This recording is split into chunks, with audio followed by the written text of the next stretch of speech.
Okay, we're going to do a quick walkthrough. Show some of the saws. Some of them are for sale, some of them are not for sale. 10-inch Highland Park. Older 14-inch Highland Park that just like new condition. This is an 18-inch Loratone, but it was probably one of the first ones ever made. Loratone Spartan. Had a 36-inch Spartan for a while, but Spartan was a saw maker that worked for Loratone, and then Loratone bought him out. Another 18-inch Loratone in excellent shape. That's probably my favorite little saw. I'm probably not selling that one. Nice 18-inch Highland Park. Older one before they put the rollers on the rails, which the rollers may not be quite as accurate, but they're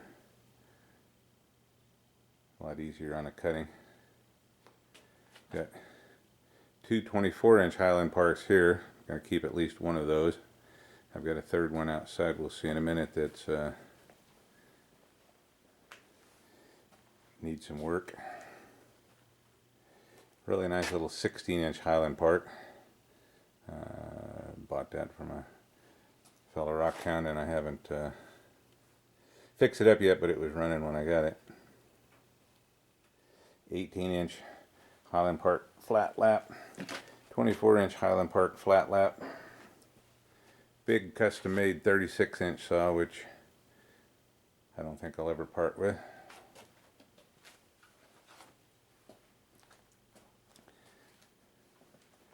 Got all kinds of rocks, baskets and baskets of rocks. Mexican flame agate, ruby and zoisite, Vesuvianite, nice crazy lace, lots of really nice Madagascar rose quartz. Anyway, tons of rocks. It's a nice little 14-inch Hillquest saw. Got a little damage to the hood, but the rest of it's pretty good shape, and then the hood's still nice and flexible. Have a Hillquest combination unit. 6-inch rock saw, Highland Park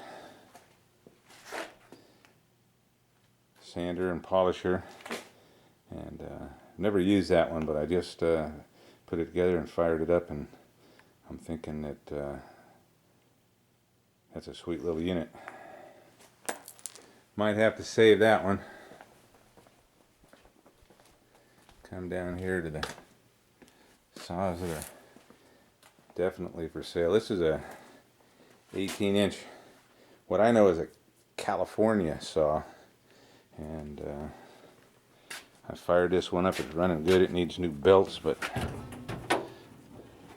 other than that, it was running just great. Got a good blade in it. It's got a hydraulic cylinder that you set, and it only puts so many pounds of pressure on it, so unlike the screw feed, it won't keep driving it in. It'll just give it a certain thing. So it's a nice setup. The other thing I like about this saw is the width on the other side of the blade. You can cut larger things, and you can get more slices. You got a lot of vise room here. But, some of the other stuff I got a small combination unit up there. That's an arm grinder polisher for doing big slabs. Another vibrating flat lap. Big 10-inch unit, 10-inch saw on the end, and everything else. Highland Park, that one needs some work. There's a Rose 18-inch flat lap under there. I've got the plate in plastic to keep it from getting rusted up. Another diamond, what is that? Anyway, that's a little combination unit without a saw there. This is a 18-inch Frampton saw. The hood has a little corrosion and stuff on it, but other than that, it's in real good shape. Got a good blade in it. I got it up and running.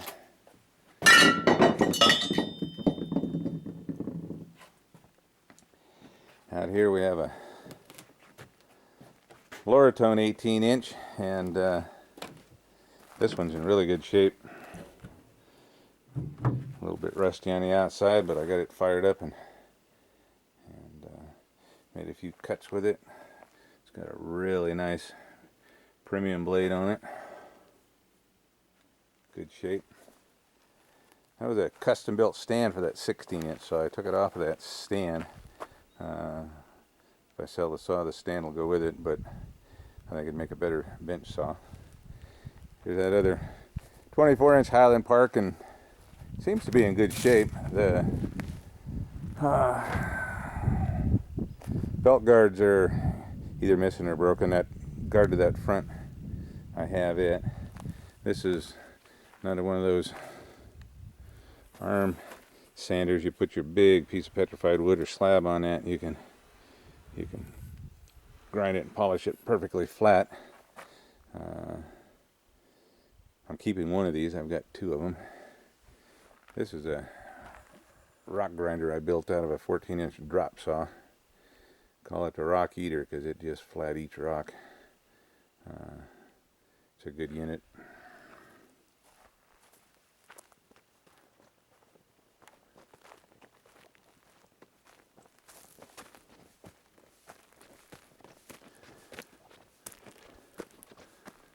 Up here we literally have tons and tons of rocks laying around, everything you can imagine. Got rocks all over the hillside now. This is a 24-inch Mojave kit saw. One of the first saws I bought, and I started to rebuild this one. And didn't get too far. It's laying on its side right there, but that was a good running saw. I think it can be rebuilt nice. It's got a counterbalance on it that if there's any kind of a jam or anything, the counterbalance will come up and flip the switch off. And tell you, that saved a lot of blades and rocks. That so it's well worth rebuilding, and a guy could pick that up cheap. Now this saw I bought, it's in a home built box, but it's a pretty nice box, and it came with a 30-inch blade, and I used it with a 30-inch blade for years. But before I moved it up here out of the production line, I put a 36-inch blade on it, and it fits. There's only about an inch of clearance between the blade and the top, but it will take a 36-inch blade. It's got a little gear motor on it. Anyway, it's going to need some work, but it can definitely be rehabilitated. Anyway, that's a quick look at what I have. Some of it for sale, some of it I'm going to keep, but I'm going to get down to the bare bones, get a machine shop going. This is a project I've been working on, big drag saw, and I have two other drag saws that need work, but they're fixable.